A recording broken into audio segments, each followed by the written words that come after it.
নমস্কার শ্রোতা ও বন্ধুরা, আমার চ্যানেলে সকলকে জানাই সুস্বাগতম। আজ আবারও একটা ভিডিও নিয়ে উপস্থিত হলাম আপনাদের মধ্যে। আজকের আলোচনার বিষয় হবে মকর রাশির ত্রৈমাসিক ফল বিষয়ে আলোচনা করব। তবে আর দেরি না করে আজকের ভিডিওটি শুরু করছি। মকর রাশির জাতক ও জাতিকাদের গত 22শে এপ্রিল 2023 থেকে 1 মে 2024 দুপুর 1টা পর্যন্ত দেবগুরু বৃহস্পতি গোচরে রাশির অশুভভাবে অবস্থান করিয়াছিলেন এবং শনির পূর্ণ দৃষ্টি ছিল বৃহস্পতির উপর। সুতরাং 1 মে 2024 দুপুর 1টা পর্যন্ত অর্থনাশের যোগ চলিবার কথা ছিল। তবে 1 মে 2024 পর দেবগুরু বৃহস্পতি গোচরে শুভভাবে অবস্থান করিয়াছেন।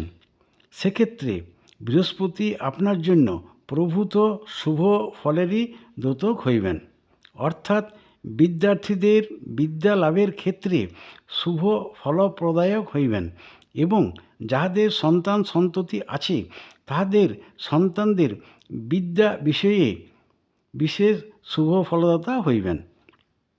যদিও আগামী 29শে মার্চ 2025 পর্যন্ত একটা শনির সাড়েসাতি চলিবে, সেক্ষেত্রে মানসিক চাপের মধ্য দিয়ে যেতে হইতে পারে এবং কথাবার্তার মাধ্যমে শত্রু সৃষ্টি করাইতে পারেন শনি মহারাজ।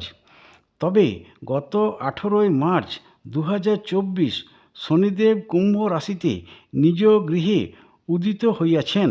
সুতরাং শনির এই উদীয়মান অবস্থাটা খুবই গুরুত্বপূর্ণ মানা হইয়া থাকে।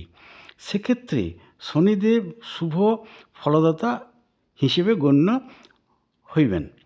রাহু গোচরে রাশির শুভভাবেই অবস্থান করিয়াছেন, তথায় রাহু আপনার জন্য শুভ ফলদাতা হইবেন।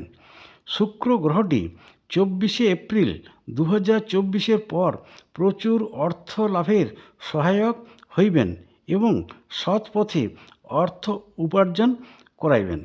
বুধ গ্রহটি 10ই মে 2024 পর্যন্ত শত্রু বৃদ্ধি ঘটাইতে পারে, তবে 10ই মে 2024 পর নানাবিধ উপায়ে অর্থ উপার্জনে সক্ষম করিবেন।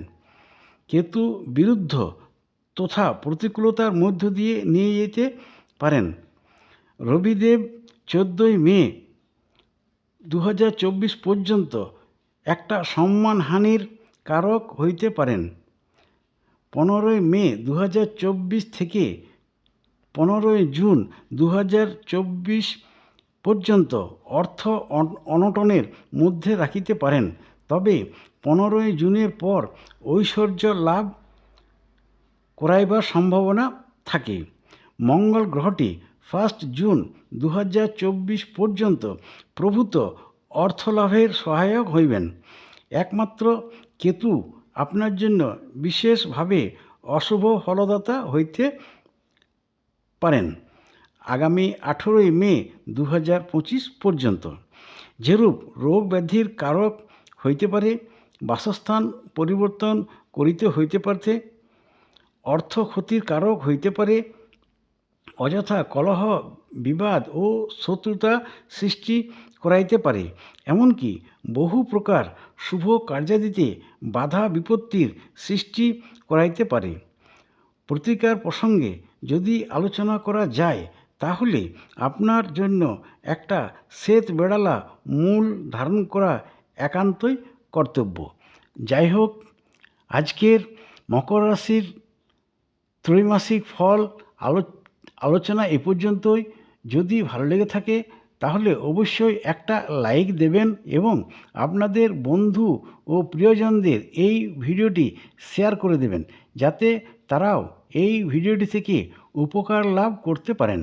ও যারা আমার চ্যানেলে নূতন রয়েছেন তারা যদি উপকৃত হয়ে থাকেন এই ভিডিওটি থেকে, তাহলে অবশ্যই একটা সাবস্ক্রাইব করে দেবেন এবং পাশে থাকা বেল আইকনটি ক্লিক করে রাখবেন, যাতে নতুন নতুন ভিডিও এলে সবার প্রথমে আপনি সেগুলি দেখতে পারেন।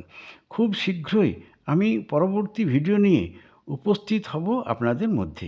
প্রত্যেকে খুব ভালো থাকবেন ও সুস্থ থাকবেন। ধন্যবাদ।